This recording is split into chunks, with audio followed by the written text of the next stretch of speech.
ഇന്ന് നമുക്കൊരു onion egg roast ഉണ്ടാക്കിയാലോ? നല്ലൊരു മുട്ടക്കറി എന്നാണേ ഉദ്ദേശിച്ചത്.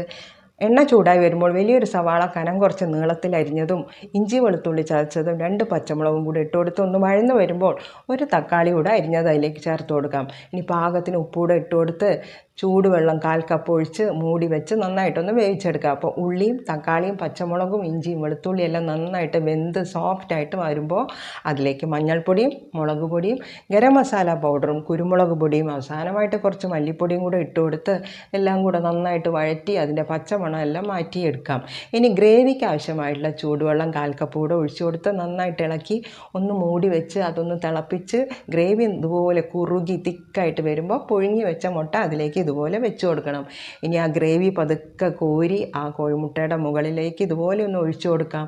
അത് ആ ചെറിയ തീയിലൊന്ന് കിടന്ന് തിളച്ച് വരുമ്പോൾ കുറച്ച് മല്ലിയിലയും കൂടെ അതിൻ്റെ മുകളിലേക്ക് തൂവി കൊടുത്താൽ നല്ല ഒണിയൻ എഗ് റോസ്റ്റ് ഇവിടെ തയ്യാറായി.